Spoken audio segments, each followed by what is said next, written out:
É o último culto que nós estamos prestando no ano de 2020. Um ano que, para muitos, foi um pouco difícil, para muitos, talvez, um dos piores anos da vida.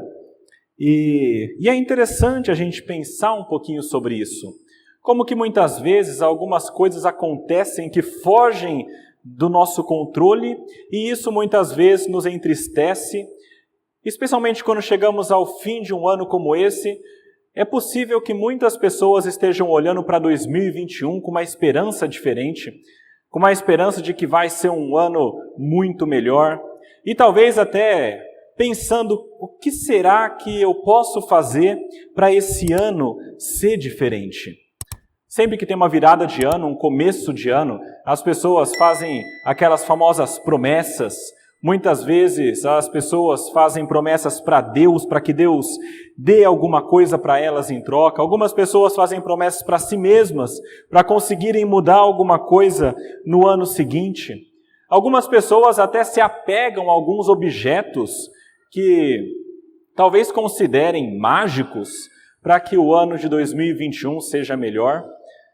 Deixa eu tornar isso um pouco mais claro para nós. Talvez não tanto dentro da igreja, mas nós sabemos que o mundo, quando tem a virada de ano, eles utilizam cores diferentes para conseguir coisas diferentes. Então é amarelo para uma coisa, azul para outra coisa, é branco para outra coisa, e você tem que virar com aquela cor para você conseguir isso no ano que vem.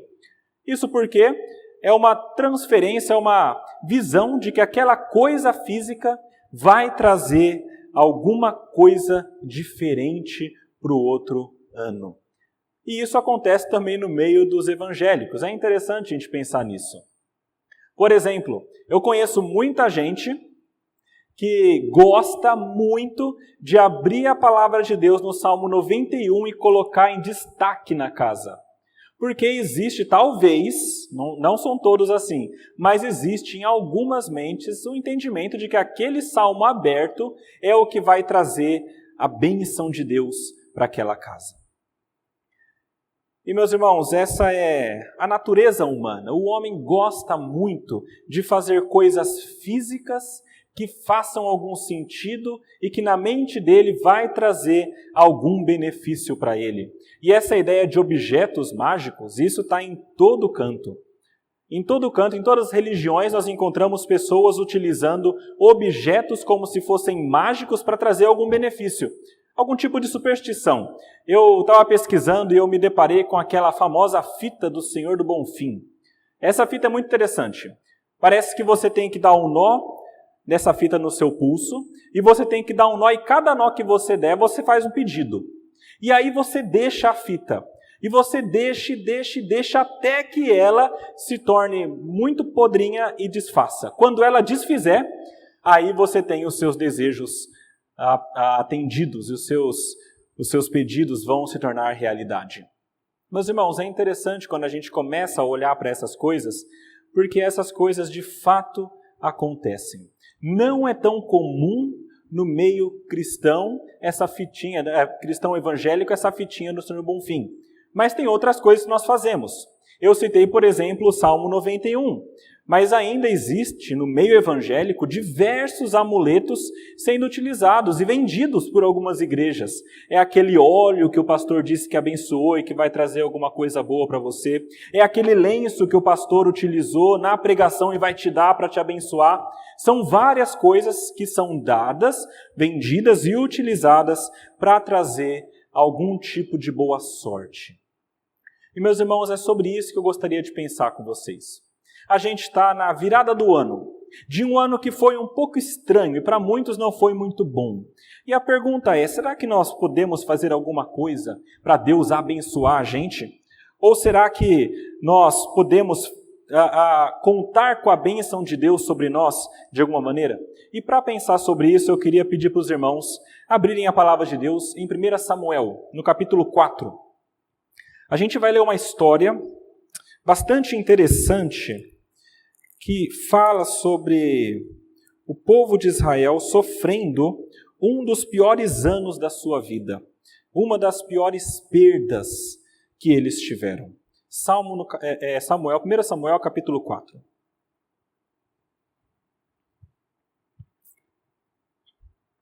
É o capítulo inteiro, então vai até o versículo 22. Veja que é uma história, tá bom? Então diz assim a palavra de Deus. Veio a palavra de Samuel a todo Israel. Israel saiu a peleja contra os filisteus e se acampou junto a Ebenezer, e os filisteus se acamparam junto a Afeca.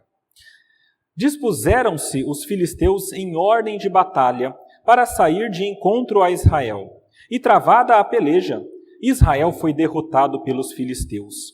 E estes mataram, no campo aberto, cerca de 4.000 homens.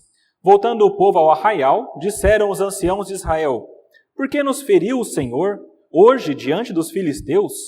Tragamos de Siló a arca da aliança do Senhor, para que venha no meio de nós e nos livre das mãos dos nossos inimigos. Mandou, pois, o povo trazer de Siló a arca do Senhor dos exércitos, entronizado entre os querubins. Os 2 filhos de Eli, Hofni e Finéias, estavam ali com a arca da aliança de Deus. Sucedeu que, vindo a arca da aliança do Senhor ao arraial, rompeu todo o Israel em grandes brados e ressoou a terra. Ouvindo os filisteus a voz do júbilo, disseram: Que voz de grande júbilo é esta no arraial dos hebreus? Então souberam que a arca do Senhor era vinda ao arraial. E se atemorizaram os filisteus e disseram: Os deuses vieram ao arraial. E diziam mais: Ai de nós! Que tal jamais sucedeu antes? Ai de nós! Quem nos livrará das mãos destes grandiosos deuses? São os deuses que feriram os egípcios com toda a sorte de pragas no deserto. Sede fortes, ó filisteus, portai-vos varonilmente, para que não venhais a ser escravos dos hebreus, como eles serviram a vós outros. Portai-vos varonilmente e pelejai. Então pelejaram os filisteus. Israel foi derrotado. E cada um fugiu para a sua tenda.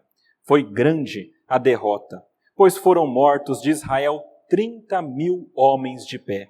Foi tomada a arca de Deus, e mortos os 2 filhos de Eli, Hofni e Finéias. Então correu um homem de Benjamim, saído das fileiras, e no mesmo dia chegou a Siló. Trazia rasgadas as vestes e terra sobre a cabeça. Quando chegou, Eli estava assentado numa cadeira, ao pé do caminho, olhando como quem espera, porque o seu coração estava tremendo pela arca de Deus. Depois de entrar o homem na cidade e dar as novas, toda a cidade prorrompeu em gritos. Eli, ouvindo os gritos, perguntou: Que alvoroço é esse? Então se apressou o homem e, vindo, deu as notícias a Eli. Era Eli da idade de 98 anos. Os seus olhos tinham cegado e já não podia ver. Disse o homem a Eli: Eu sou o que saí das fileiras e delas fugi hoje mesmo. Perguntou-lhe Eli: Que sucedeu, meu filho? Então respondeu o que trazia as novas e disse: Israel fugiu de diante dos filisteus. Houve grande morticínio entre o povo, e também os teus 2 filhos, Hofni e Finéias, foram mortos, e a arca de Deus foi tomada. Ao fazer ele menção da arca de Deus, caiu Eli da cadeira para trás, junto ao portão, e quebrou-se-lhe o pescoço. E morreu, porque era já homem velho e pesado, e havia ele julgado Israel 40 anos. Estando sua nora, a mulher de Finéias, grávida, e próximo o parto, ouvindo estas novas de que a arca de Deus fora tomada, e de que o seu sogro e seu marido morreram, encurvou-se e deu à luz, porquanto as dores lhe sobrevieram. Ao expirar, disseram as mulheres que a assistiam: Não temas, pois tiveste um filho. Ela, porém, não respondeu nem fez caso disso, mas chamou o menino Icabô, dizendo: Foi-se a glória de Israel. Isto ela disse, porque a arca de Deus fora tomada, e por causa de seu sogro e de seu marido. E falou mais: Foi-se a glória de Israel, pois foi tomada a arca de Deus. Até aí. Vamos orar, meus irmãos. Senhor nosso Deus, nós lemos a sua palavra que foi deixada para nós. Pedimos que o Senhor nos instrua por meio dela. Dá-nos a graça de compreendê-la e, em compreendendo, ajuda-nos pelo teu Santo Espírito a aplicarmos em nossas vidas. Pedimos isso crendo no Senhor, na sua graça e no seu amor, em nome de Jesus. Amém. Meus irmãos, essa história que eu acabei de ler para vocês, ela fica no 4º capítulo de 1 Samuel. E se vocês se lembram um pouquinho da história de 1 Samuel, foi bem interessante o momento que isso acontece. Porque 1 Samuel conta a história de Samuel, quando ele nasce. E lá no capítulo 1 nos fala sobre Ana, que não podia ter filhos, era mulher de Eucana e sofria muito com isso. Foi até Siló, no templo, orou, pediu ao Senhor e Deus, pela graça, concedeu o filho para ela, Samuel. Samuel nasce e é entregue por ela no templo para ele servir ao Senhor. Enquanto Samuel crescia e servia ao Senhor, o texto nos fala sobre os filhos de Eli. Eli era o sumo sacerdote, Hofni e Finéias eram seus filhos, que também eram sacerdotes naquela cidade. E então nos diz a palavra de Deus que Hofni e Finéias eram homens terríveis, maus líderes, que roubavam as coisas de Deus. Ou seja, quando o povo ia oferecer sacrifício, eles pegavam a carne para eles. Quando o povo fazia essas coisas, eles tiravam proveito para eles. E mais do que isso, diz a palavra de Deus que eles se deitavam com prostitutas no local de culto. Eram homens terríveis. E então a palavra de Deus diz que Samuel, como um rapaz que crescia diante de Deus, recebeu uma palavra da parte de Deus. E essa palavra profética dada a Samuel era uma palavra contra Eli e sua família. E a palavra dizia mais ou menos assim: Eli e seus filhos são terríveis, e eu vou acabar com eles. Eles vão sair do seu ofício e eu vou destruí-los, porque eles estão fazendo coisas que são execráveis diante de Deus. Nesses 3 capítulos primeiros fica uma coisa muito clara. Samuel se tornou um profeta. E a palavra de Deus vinha para este menino, que trazia então e falava para o povo. E ao mesmo tempo nos diz que o julgamento de Deus viria sobre estes sacerdotes que eram maus. Meus irmãos, com essa introdução dada para vocês, eu queria dizer que nesse texto, a minha ideia é que nós entendamos uma verdade simples. E essa verdade principal é que nós somos totalmente e inteiramente dependentes de Deus. Nós somos dependentes de Deus. E eu vou dar 3 outras verdades para vocês que ajudam a compreender essa nossa dependência de Deus. A primeira verdade que nos mostra a nossa dependência de Deus, que esse texto traz para nós, é que nós dependemos de Deus porque nós dependemos da sua palavra. Se vocês prestaram atenção no texto que foi lido, é muito interessante porque Israel foi guerrear contra os filisteus. E então eles se reuniram, cada um em um acampamento, era mais ou menos 3 quilômetros um acampamento do outro, e eles foram para lá. O que é interessante nisso aqui? Em nenhum momento diz que estes homens, quando foram guerrear, consultaram Samuel. O texto acabou de falar que a palavra estava vindo para Samuel e que ele estava trazendo a palavra de Deus. No entanto, o povo sai para a guerra sem consultar Samuel em momento nenhum. O povo não buscou a orientação de Deus em Samuel e foi à guerra. E isso trouxe consequências. A palavra diz que nesse primeiro confronto, 4.000 homens morreram. E eles acharam muito estranho, porque eles estavam acostumados a ganhar. Eles estavam acostumados a Deus abençoar as suas batalhas e eles conquistarem aquilo que eles deviam conquistar. E chegou nesse momento e eles perdem a batalha para os filisteus. E então eles clamam e dizem: por que será que Deus fez isso conosco? Por que será que Deus não permitiu que nós ganhássemos, que Ele fez com que nós perdêssemos? E o que é esperado aqui é que esse povo, depois de perder e saber que Deus tinha feito isso com ele, é que eles fossem procurar a sabedoria em Deus. Mas a palavra diz que não. Veja o versículo 3, que interessante, o que o povo faz. Versículo 3 diz: voltando o povo ao arraial, disseram os anciãos de Israel: por que nos feriu o Senhor hoje diante dos filisteus? E olha só, nenhuma consulta a Deus e a Samuel, mas uma consulta aos sábios. E eles já deram um veredito: tragamos de Siló a arca da aliança do Senhor. Meus irmãos, veja que interessante. Eles perceberam que a derrota deles estava relacionada com Deus e o relacionamento deles com Deus.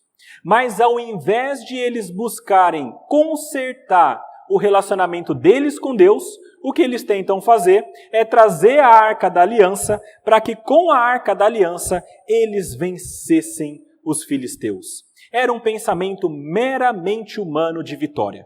Eles queriam trazer a Arca da Aliança, não para glorificar a Deus, mas para que eles assim pudessem vencer e dominar os seus inimigos.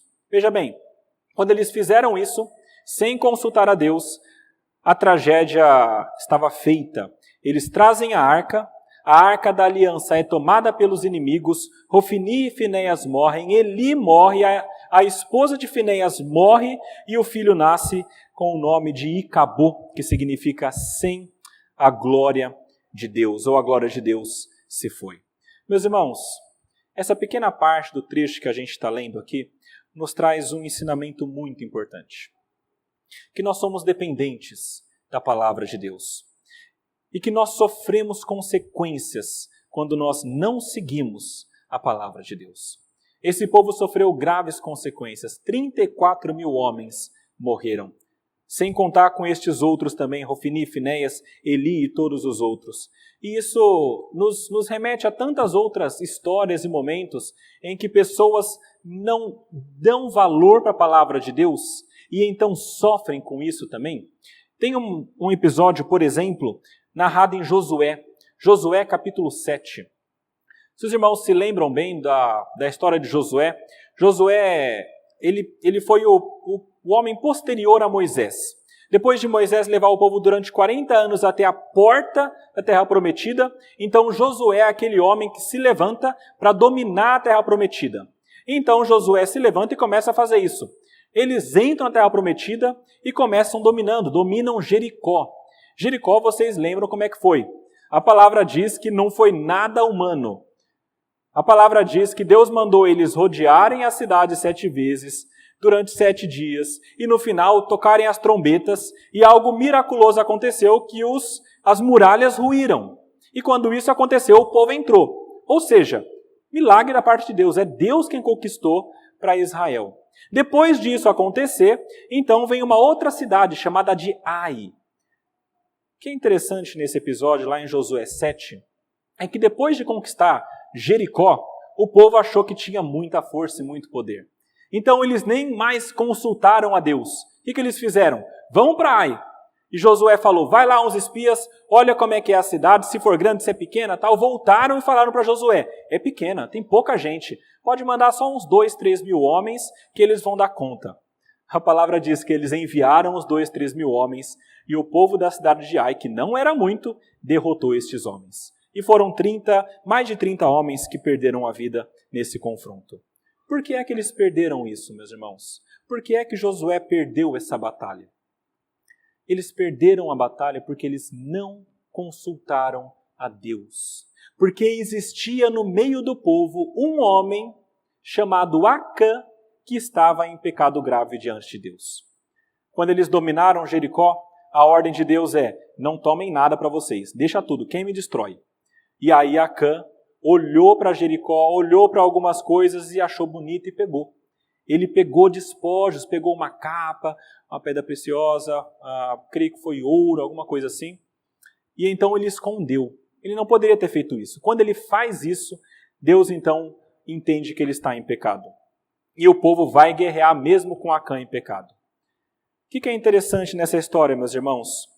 Do mesmo modo como em 1 Samuel o povo perde, aqui em Josué o povo também perde. Mas diferentemente de 1 Samuel, quando o povo vai e traz a arca para lutar, em Josué acontece uma coisa diferente. Abra aí a palavra de Deus em Josué, no capítulo 7. Vamos ver o versículo 6 e 7. Isso é o que aconteceu depois deles perderem de Ai. Diz assim a palavra de Deus. Então Josué rasgou as suas vestes e se prostrou em terra sobre o rosto perante a arca do Senhor até a tarde. Ele e os anciãos de Israel, e deitaram pó sobre a cabeça. Disse Josué, Ah, Senhor Deus, por que fizeste esse povo passar o Jordão para nos entregardes nas mãos dos amorreus, para nos fazerem perecer? Ou seja, o que Josué faz? Clama ao Senhor, para que Deus fale com ele. Veja no versículo 11 e 12. Ao invés dele tentar vencer a batalha, ele fala com Deus e então tenta restaurar esse relacionamento quebrado dele com Deus, ou do povo com Deus. Versículo 11 e 12 fala: Israel pecou e violaram a minha aliança. É Deus falando. Aquilo que eu lhes ordenara, pois tomaram das coisas condenadas e furtaram e dissimularam e até debaixo da sua bagagem o puseram, pelo que os filhos de Israel não puderam resistir aos inimigos. Viraram as costas diante deles, porquanto Israel se fizera condenado. Já não serei convosco, se não eliminardes do vosso meio a coisa roubada. Ou seja, Deus não ajudaria o povo enquanto houvesse esse pecado no meio do povo. E Josué não havia falado com Deus para entender essas coisas, assim como em 1 Samuel o povo também não buscou ao Senhor. Meus irmãos, a palavra de Deus ela é necessária para a nossa vida, para que nós tenhamos uma vida reta e boa diante de Deus, e sem essas consequências terríveis que vêm quando nós não a consultamos. Lá no Salmo 119, versículo 105, tem aquele texto que nós decoramos quando crianças: lâmpada para os meus pés é a tua palavra, e luz para os meus caminhos. A palavra de Deus ela é necessária e poderosa para nos mostrar o caminho que nós devemos andar, para trazer à luz aquilo que está escondido e para evitar que nós então caiamos e soframos consequências terríveis. Eu trouxe aqui 2 exemplos bíblicos de sofrimento por pessoas que não seguiram a palavra de Deus. Veja, naquele tempo não tinha a Bíblia completa, a palavra de Deus era do profeta. Hoje nós temos a palavra completa, a Bíblia, já feita perfeitamente, compilada, tudo fechado para que nós saibamos a vontade de Deus. Mesmo assim, muitas vezes nós não seguimos a Bíblia. E quando isso acontece, tem consequência. Por exemplo, a palavra diz claramente: não roubarás. Mas muitos fazem. Aquele que rouba sofre as consequências: vergonha, prisão, justiça comum, tudo isso. A palavra diz: não adulterarás. Mas muita gente não liga para o que está escrito e ao invés disso adultera e sofre as consequências. Casamento e família destruídos muitas vezes, porque não estão seguindo a palavra de Deus. A palavra de Deus diz: não deixem de congregar. Mas ainda assim muita gente diz: eu prefiro ficar em casa. Esse nosso ano é um pouco diferente, tá bom? Tira de foco. Mas é necessário que nós congreguemos. E quando as pessoas não fazem isso, então acontece a consequência: enfraquecimento da fé, enfraquecimento da firmeza. Meus irmãos, a palavra de Deus precisa estar em primeiro lugar, porque nós dependemos dela, porque ela nos mostra a verdade. E porque, meus irmãos, a bem da verdade, nós não podemos confiar no nosso próprio entendimento. A palavra diz que a sabedoria do homem é muito pequena. Nós lemos um texto aqui hoje na liturgia que diz isso. A loucura de Deus é mais sábia do que os homens, e a fraqueza de Deus é mais forte do que os homens. Estes homens de Israel decidiram por eles mesmos: vamos trazer a arca e vencer. E perderam, porque eles não tinham o conhecimento total. Eles não sabiam que Deus estava irado com eles por conta de Hofni e Finéias, e tinha uma condenação já traçada que aconteceria para eles. Meus irmãos, nessa primeira parte eu queria que vocês estivessem muito firmes na mente de vocês. Não despreze a palavra de Deus. Ela contém a instrução para a sua vida. É ela que vai te mostrar o caminho por onde você deve seguir, e ela vai te mostrar onde estão as ciladas, para que você não caia também. Então, surgiu um problema, busque na Bíblia a solução. Está com dificuldade, busque na Bíblia a solução. Ao menos, se você não vai buscar na Bíblia, fale com pessoas que façam isso. Fale com seus irmãos que são crentes também, para que eles te deem conselhos bíblicos. É a palavra de Deus que vai te trazer todo o conhecimento que você precisa. E em segundo lugar, não haja, segundo o seu achômetro humano. Eles acharam que daria certo. Muitas vezes, quando nós achamos coisas, isso vem do nosso coração pecaminoso. E o nosso achômetro não é certo como a palavra. E muitas vezes nós erramos. Quantas pessoas erram tentando agradar a Deus, porque acham que seria isso? A palavra de Deus nos dá tudo aquilo que deve ser seguido e feito. E nós dependemos dela inteiramente, assim como esse povo dependia. A palavra de Deus revela para nós a vontade dele, para que nós então andemos de acordo. E isso me traz então ao nosso segundo ponto importante. Primeiro é que nós dependemos da palavra de Deus. Segundo é que nós dependemos da sua vontade. Nós dependemos da sua vontade. Em todo o livro de Israel, livro de Samuel, uma coisa fica muito clara para nós. É que Deus tem a sua vontade, o seu plano, e Ele faz isso acontecer. Se você lê Samuel, de 1 Samuel, 2 Samuel, do começo até o fim, você percebe o dedo de Deus moldando todas as coisas para que a sua vontade se cumpra. É certo que Deus não queria que Israel vencesse aquele povo naquele momento, mesmo porque os dois homens estavam em pecado, mesmo porque Deus já havia dado uma sentença e Ele faria ela se cumprir, esses homens deveriam morrer, porque eram execráveis diante de Deus.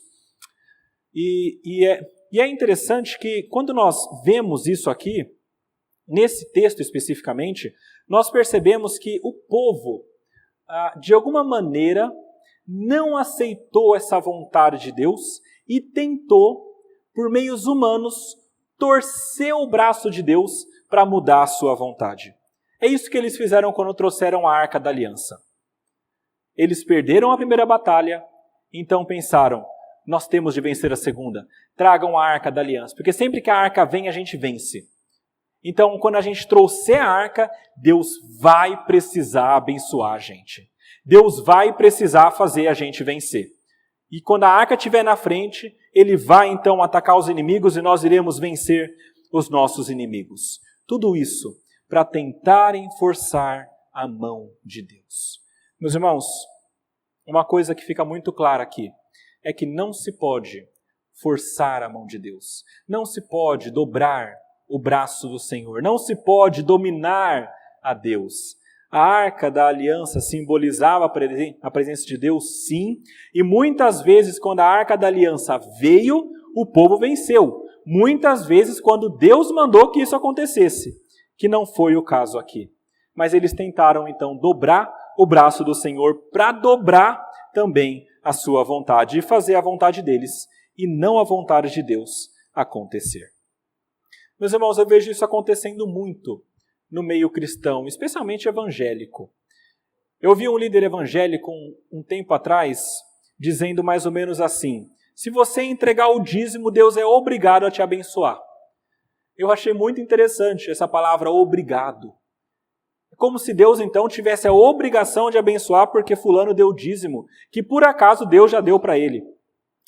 Eu ouço umas pessoas dizendo também mais ou menos assim: olha, se Deus é meu pai, Ele precisa cuidar de mim, então eu vou ter todas as coisas que eu acho boa, que eu preciso. Tem outras pessoas ainda que dizem mais ou menos assim: se eu fizer tantas semanas de oração, tantos dias de jejum, tantas obras tais, tais e tais, então Deus vai me dar isso e aquilo porque eu fiz uma promessa para Ele. Meus irmãos, todas essas coisas são tentativas humanas de fazer com que Deus nos sirva. É o que o povo tentou fazer. Trouxe a arca numa tentativa humana para que Deus os servisse e não para que eles servissem a Deus. E talvez você esteja se perguntando: ok, mas e quando Deus faz uma promessa? Ele não tem de cumprir essa promessa? Será que eu posso cobrar essa promessa? Só um adendo aqui, um parêntese. Meus irmãos, é verdade que muitas vezes Deus faz promessas para nós, mas eu diria para você tomar muito cuidado se você tem a tendência de cobrar a promessa de Deus, por 3 simples motivos. Primeiro, você pode muitas vezes olhar e achar que Deus te prometeu o que Ele não te prometeu. Então, se você cobrar, você vai estar fazendo algo errado. Cuidado com isso. Segunda coisa, mesmo sendo uma promessa de Deus, ainda assim essa promessa é graça, porque é imerecida. Se Deus está te dando a promessa é porque Ele quer dar de livre graça. Você não está fazendo nada para merecer isso. Então, mais um motivo para você não cobrar a Deus. Em terceiro lugar, porque nós não podemos tentar ao Senhor. E cobrar promessas de Deus é tentar ao Senhor. Isso me lembra de Mateus 5, quando Jesus vai para o deserto e ele é tentado pelo inimigo. E a palavra diz que Satanás vai tentar Jesus e diz que ele levou Jesus para a cidade santa, colocou no pináculo do templo e falou: se és filho de Deus, atira-te abaixo, porque está escrito: aos seus anjos ordenará ao teu respeito que te guardem, e eles te susterão nas mãos para não tropeçares em alguma pedra. Ou seja, o diabo falou para Jesus: se você jogar, a palavra diz que você não vai morrer, porque os anjos vão vir te servir. E Jesus dá uma resposta para ele muito boa. Ele diz: também está escrito: não tentarás o Senhor teu Deus. Meus irmãos, não tentem o Senhor, o Deus de vocês, tentando manipular a Deus, tentando manipular a sua palavra para conseguir algum benefício dele. A palavra é dele, ele que fez, ele conhece muito bem. E é certo que se é dele e ele te deu, você não merece, se você está recebendo, é pela graça dele. Não tente ao Senhor teu Deus, porque não se brinca com o Deus de Israel. Muitas vezes, no entanto, isso parece que acontece no nosso meio. Esse ato de tentar manipular a Deus. Em algumas religiões isso é chamado de mágica. É mais ou menos assim, quando nós fazemos uma coisa física para manipular o mundo espiritual. Eles tentaram fazer isso. Trouxeram a arca, que era física, para manipular o mundo espiritual e tentar mover a mão de Deus, que está no céu. E veja que isso acontece também no meio dessas religiões mágicas. Por exemplo, quando alguém faz um trabalho X, e trabalho aqui eu digo de espiritismo mesmo, com galinha, aquelas coisas, ele está manipulando coisas físicas para mexer no mundo espiritual. E isso é chamado de magia. Alguns chamam de bruxaria. Quando eu pego, por exemplo, o nome daquela pessoa que eu quero ter um relacionamento com ela e eu levo para fazer aquela chamada amarração. Novamente, é uma tentativa humana de fazer algo físico para mexer no mundo espiritual para conseguir algum tipo de benefício próprio.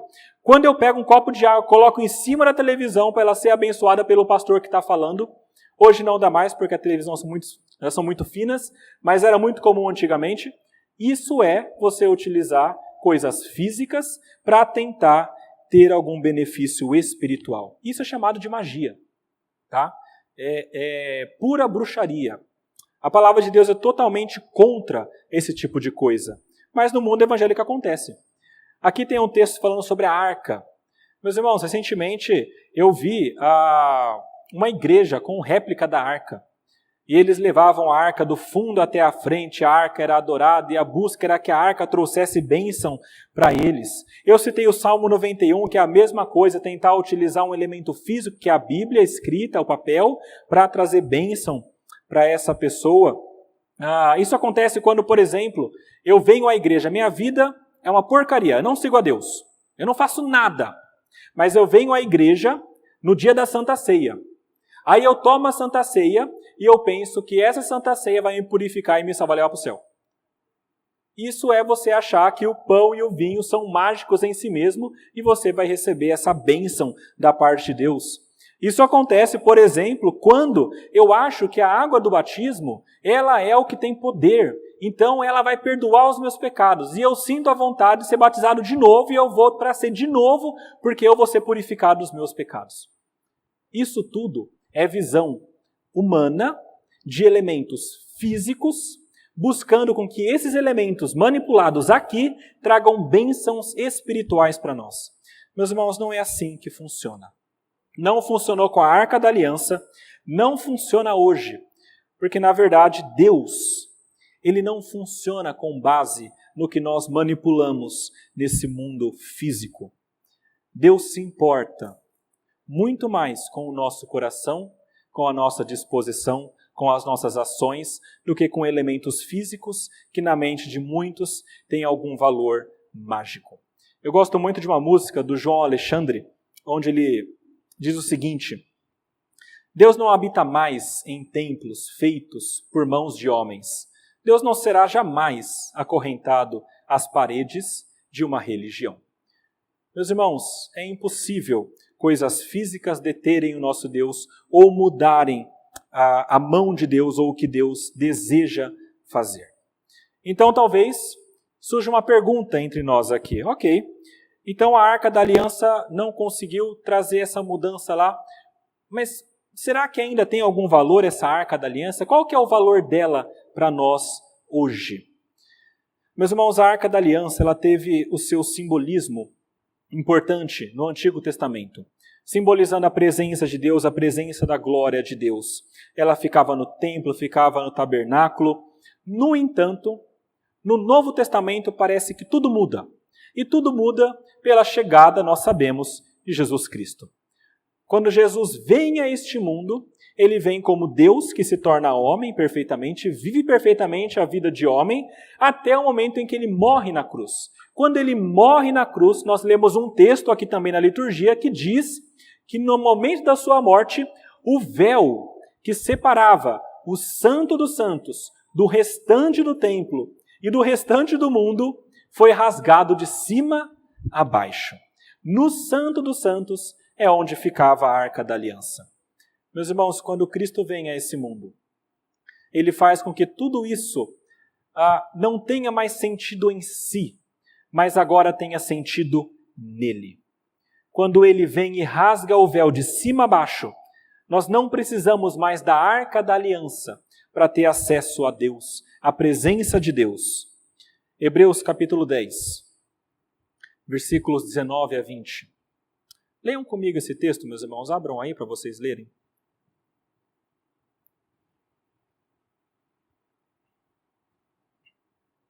Leiamos juntos esse texto? Hebreus 10, versículos 19 a 20. Diz assim, vamos todos juntos. Tendo, pois, irmãos, intrepidez para entrar no Santo dos Santos, pelo sangue de Jesus, pelo novo e vivo caminho que ele nos consagrou pelo véu, isto é, pela sua carne. Quando Jesus vem a este mundo, ele rasga o véu, e então aquilo que a Arca da Aliança nos proporcionava, que era a presença de Deus, isso nós temos, então, em Cristo Jesus. Mas, meus irmãos, tem que ficar muito claro para nós, por esse texto, que nós dependemos totalmente dessa vontade de Deus. É impossível nós torcermos o braço de Deus. É impossível a vontade de Deus não acontecer. Então, o que deve acontecer é que nós nos alinhemos com essa vontade de Deus. E isso acontece por meio da sua palavra. É por isso que nós somos dependentes da palavra e nós somos dependentes da vontade de Deus. Mas tem um último ponto nesse texto, meus irmãos, que eu acho impressionante, na verdade. Quando nós estudamos essa questão aqui, é muito interessante. Nós somos dependentes também da glória de Deus. Somos dependentes da palavra, da vontade e da glória de Deus. Versículos 19 até o 22. Diz assim a palavra de Deus. Veja a narração.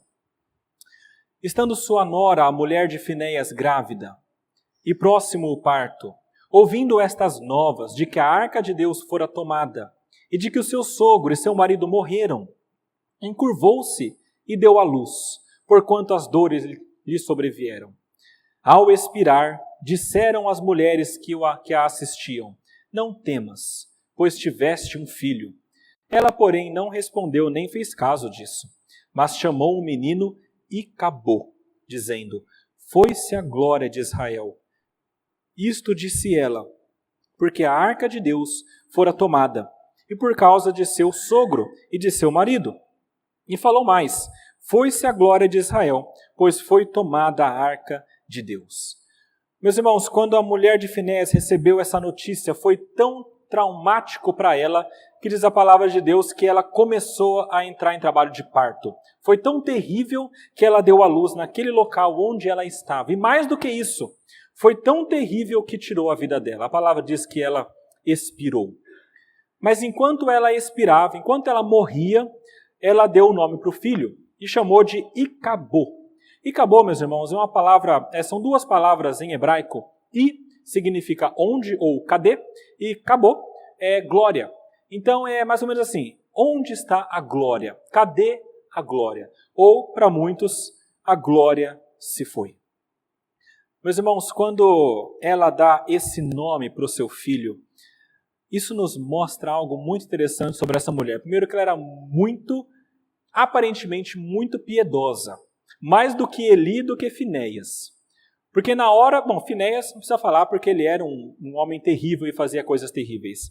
Mas na hora em que ela recebe a notícia, parece que o que mais traumatizou ela foi o fato da Arca da Aliança ter sido levada.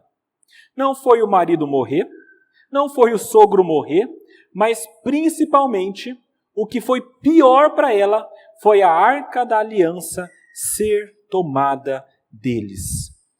Meus irmãos, isso mostra que a glória de Deus é mais importante do que tudo. É mais importante do que tudo isso que existe nessa vida que nós vivemos aqui. Quando isso aconteceu, essa mulher mesmo demonstrou isso para nós. Tem um comentarista que eu gosto muito, chamado Warren Wiersbe, e ele escreveu o seguinte: a mulher de Finéias tinha mais visão espiritual do que o seu sogro, seu marido e seu cunhado, todos sacerdotes. Os dois irmãos usaram a arca como um amuleto de boa sorte. E Eli estava preocupado com a segurança da arca, mas ela estava atribulada por conta da glória de Deus. Meus irmãos, essa mulher se preocupava com a glória de Deus. Isso porque a glória de Deus, meus irmãos, aqui nesse texto e no Antigo Testamento tem um significado muito profundo e muito vasto também. É difícil a gente entender perfeitamente o que era e como se mostrava e todo o significado amplo da glória de Deus. Mas a gente sabe de algumas coisas. A glória de Deus, meus irmãos, representava a presença e o favor de Deus. A presença e o favor do Senhor. Tem vários textos que falam sobre a glória de Deus. Eu vou citar alguns para vocês. Por exemplo, Êxodo 16, versículo 10. Nesse texto mostra para nós que a glória de Deus era vista na nuvem, no deserto. Quando Arão falava, toda a congregação dos filhos de Israel olharam para o deserto e eis que a glória do Senhor apareceu na nuvem. Então alguma coisa apareceu na nuvem e eles identificaram, essa é a glória do Senhor. Veja, por exemplo, o Êxodo 24, versículos 15 e 18, mostrando que a glória do Senhor era o local onde Deus falava com o povo. Diz o seguinte: tendo Moisés subido, uma nuvem cobriu o monte, e a glória do Senhor pousou sobre o monte Sinai, e a nuvem cobriu por 6 dias. Ao 7º dia, do meio da nuvem, chamou o Senhor a Moisés. É desse mesmo monte Sinai, na presença da nuvem, dessa glória do Senhor, que Deus traz, então, os 10 mandamentos. Versículo 17 fala: o aspecto da glória do Senhor era como um fogo consumidor no cimo do monte, aos olhos dos filhos de Israel. E Moisés entrando pelo meio da nuvem, no meio da nuvem com um fogo consumidor, subiu ao monte e lá permaneceu 40 dias e 40 noites. Meus irmãos, neste local é onde Deus falou com o seu povo. Tem mais ainda 2 textos que mostram para nós que a glória do Senhor é aquilo que enchia o tabernáculo e o templo. Aconteceu com os 2. Por exemplo, quando Moisés levantou o tabernáculo lá no deserto, Êxodo capítulo 30, versículo 32 a 35, 34 e 35, fala o seguinte: então a nuvem cobriu a tenda da congregação e a glória do Senhor encheu o tabernáculo. Moisés não podia entrar na tenda da congregação porque a nuvem permanecia sobre ela e a glória do Senhor enchia o tabernáculo. E isso foi logo depois do tabernáculo ser levantado. A mesma coisa no templo. Quando Salomão levantou o templo, então, e levou a arca para lá, a glória do Senhor encheu também o templo. 1 Reis, capítulo 8, versículos 10 a 11. Diz o seguinte ali: tendo os sacerdotes saído do santuário, uma nuvem encheu a casa do Senhor. Aqui é o templo, não é um tabernáculo, tá?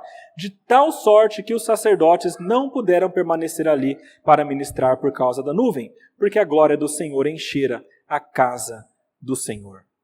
Meus irmãos, a glória de Deus era um modo pelo qual Deus mostrava um pouco de quem Ele era. Era um modo como a presença dele se mostrava às pessoas e trazia diversas bênçãos para o povo, especialmente a palavra dele. Quando Moisés pede para que Deus mostre a glória dele, a palavra diz que a glória era tão grande, que então Deus disse: ok, eu vou te mostrar a minha glória, eu vou deixar passar a minha bondade, mas quando passar por você, eu vou te esconder na pedra aqui para você não ser consumido. Então ele esconde Moisés na pedra e a glória passa. E então Moisés percebe a glória de Deus, ainda que não perfeitamente. E ele olha e vê Deus indo embora pelas costas, porque ninguém pode ver a face de Deus. Meus irmãos, a glória de Deus era isso. Era a presença de Deus visível aos homens. E essa glória de Deus, poderosa como era, que nós não sabemos exatamente como era, sabemos que era um fogo consumidor, mas perfeitamente é difícil saber. Ela estava com o povo desde o deserto. Desde que Moisés tirou o povo do Egito, a glória caminhou com o povo, até o tempo em que estamos aqui em 1 Samuel. E o povo acostumou com essa glória o tempo todo com eles, mesmo que na Arca da Aliança, sem que todos pudessem ver. É difícil a gente conseguir mesurar qual foi o tamanho da dor dessa mulher quando ela soube que a Arca da Aliança foi levada e a glória de Deus foi junta. Eu fiquei pensando como que eu consigo fazer isso mais palpável para nós. É difícil ter esse sentimento, mas eu penso que talvez é como se a coisa mais sagrada para nós fosse de repente tirada. É como se de repente hoje todas as Bíblias do mundo desaparecessem. Não tem mais Bíblia. Você não pode mais ler porque não existe. É estranho pensar nisso. Como que eu ficaria sem a Bíblia? O que isso traria no meu coração? Ou talvez mais além do que isso. É como se talvez, isso não acontece, tá bom, meus irmãos? Mas é como se então viesse uma mensagem da parte de Deus e falasse o seguinte: a partir de hoje, eu não estou mais com você. Como é que isso cairia no seu coração? Eu imagino que num medo profundo, numa dor profunda.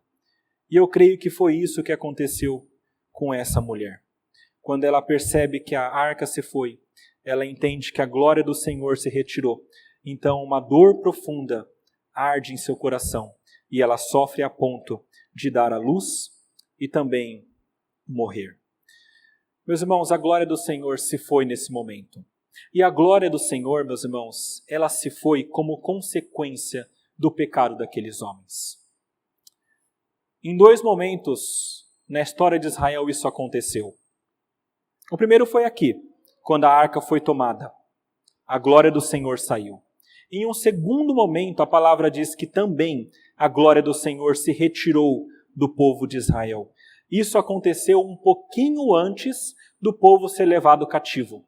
Quando a Babilônia ia dominar Israel, ou Judá, no caso, ela então, a palavra diz que a glória do Senhor é retirada. Isso numa visão do profeta Ezequiel.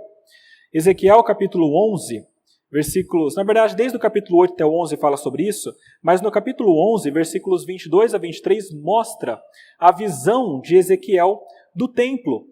E ele fala o seguinte: os querubins elevaram as suas asas e as rodas o acompanhavam. Eu não sei como que é isso, mas é a visão dele. E a glória do Deus de Israel estava no alto, sobre eles. A glória do Senhor subiu do meio da cidade, saiu da cidade e se pôs sobre o monte que está ao oriente da cidade.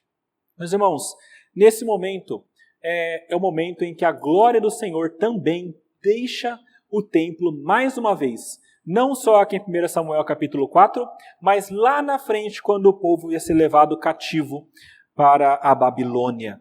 E nesses dois momentos, a glória do Senhor se foi por causa do pecado do povo. O povo se desviou. E Deus olhou para isso e não gostou. E a glória dele, então, foi retirada. E, na verdade, o pecado, meus irmãos, é sempre um fator de separação entre Deus e os homens.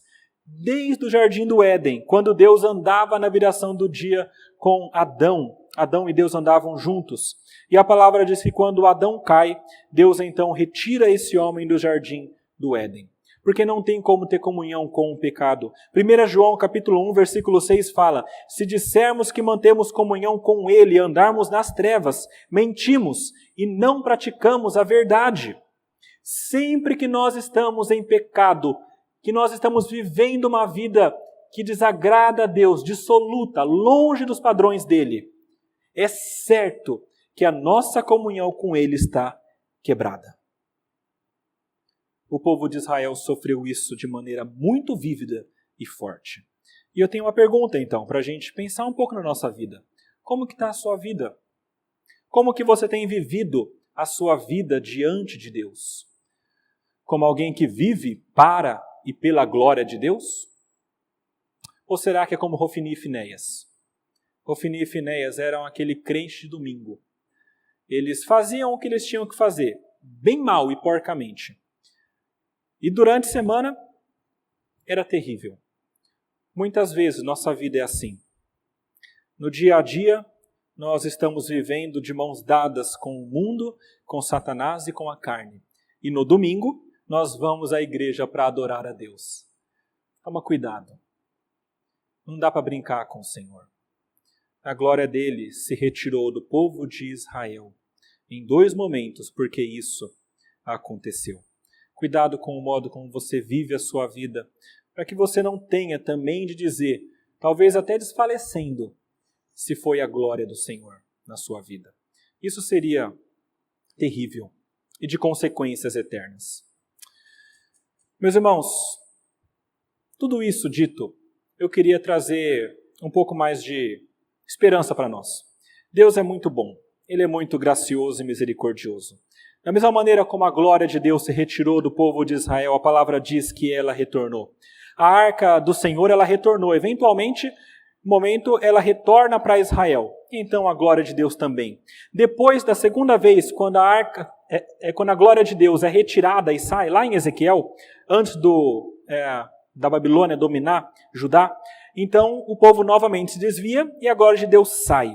A palavra nos mostra que a glória de Deus ficou afastada do povo até o Novo Testamento. Durante séculos, o povo ficou sem ver a glória do Senhor. Até que o profeta Isaías profetizou a sua volta. Isaías capítulo 4, versículos 3 a 5. Texto muito interessante. Fala o seguinte, Isaías 40, versículos 3 a 5. Voz do que clama no deserto, preparai o caminho do Senhor, endireitai no ermo, vereda a nosso Deus. Todo vale será aterrado, e nivelados todos os montes e outeiros. O que é tortuoso será retificado, e os lugares escabrosos aplanados. A glória do Senhor se manifestará, e toda a carne a verá, pois a boca do Senhor o disse. A palavra de Isaías era profética para o momento em que nós sabemos em que o nosso Senhor vem a este mundo. João capítulo 1, versículo 14. O Verbo se fez carne e habitou entre nós, cheio de graça e de verdade. E vimos a sua glória, glória como do unigênito do Pai. Jesus, quando vem a este mundo, ele vem para erradicar o pecado, aquilo que nos separa, e ele nos aproxima dessa glória de Deus, sem mais a necessidade daquela arca. Mas agora, por crermos em Cristo, nós temos o Espírito Santo e nós temos acesso a esse trono da graça de Deus e a essa glória que está em Deus. Em Cristo nós temos a glória do Senhor em nós. Eu gostei muito de uma citação de um homem chamado Richard Phillips. E ele escreveu o seguinte, num comentário também desse texto. Nosso pecado clama e acabou. A glória de Deus se foi. Mas a graça de Deus responde, Emanuel, o nome dado ao nosso Salvador, que significa Deus conosco, na graça de Jesus Cristo. Enquanto o nosso pecado clama e acabou, a graça de Deus diz, Emanuel, Deus conosco. A glória do Senhor não se retira mais, porque ela veio perpetuamente por meio de Cristo. Meus irmãos, talvez esse ano tenha sido difícil para nós, e nós tenhamos tido a tentação de dizer, e acabou, a glória de Deus se foi, estamos sofrendo demais, e está muito difícil. E talvez nós tenhamos a tentação de fazer coisas para mudarmos esse rumo e as coisas como estão caminhando, esforços humanos e até algumas pessoas, eu sei, simpatias e manipulações de Deus. Mas eu gostaria de, à luz desse texto, convidar cada um de nós que estamos aqui a algumas ações. 3. Primeira delas, confie em Deus. Confie em Deus porque a sua vontade é boa, perfeita e agradável. Nós não a entendemos perfeitamente, mas ela é boa, perfeita e agradável. E ela vai acontecer. Nós não podemos mudar a mão de Deus. Nós podemos viver de acordo com essa mão de Deus, com essa vontade, e de maneira feliz, sabendo que Ele está cumprindo o seu plano melhor e maior de salvar o seu povo. Confie em Deus. Segundo lugar, leia a Bíblia, por favor. Leia a Bíblia. É ela que contém a palavra de Deus, é ela que vai te mostrar a vontade de Deus, o que é que Deus está fazendo e como que você deve se portar nesse plano de Deus. Faça de tudo o que você puder para seguir essa palavra. E você vai ver como que o ano que vem pode ser muito diferente do ano que você levou até agora. E em terceiro lugar, busque e confie em Jesus. Ele é o Deus conosco, o Deus Emanuel. A glória de Deus, que se foi naquele momento, agora ela retornou e continua perpetuamente com todos aqueles que confiam no seu nome. Nós não sabemos como que vai ser o ano que vem, ou quais vão ser as grandes dificuldades que nós enfrentaremos, mas uma coisa nós sabemos, a glória do Senhor estará conosco. E isso é o mais importante, muito mais do que a vida física, porque nós sabemos que essa glória nos leva à eternidade. Vamos orar, meus irmãos. Senhor nosso Deus, nosso Pai, como é bom nós lermos a Sua palavra, que nos mostra a verdade, que nos exorta, que nos deixa muitas vezes perplexos e temorosos e ao mesmo tempo nos traz esperança. Pedimos, Pai, que a Tua esperança encha nosso coração. Que nós entendamos, Pai, que nós dependemos totalmente de Ti. Dependemos da Sua palavra, dependemos, Pai, da Sua vontade e dependemos, Pai, da Sua glória. Pedimos, em nome de Jesus, que a Tua glória nos assista, que a Tua glória esteja conosco e em nós, e que nós, Pai, vivendo de acordo com essa glória, dentro dessa glória e vivendo esta glória, possamos experimentar cada vez mais a Tua presença e possamos cada vez mais ser parecidos com Cristo, que é a Sua palavra viva, que é a Sua glória que foi trazida aos homens, que é, Pai, aquele que realiza a Sua vontade também. Agradecemos por tudo que o Senhor tem feito por nós. Pedimos, sê conosco, ajuda-nos a termos uma vida que agrada ao Senhor. Em nome de Jesus.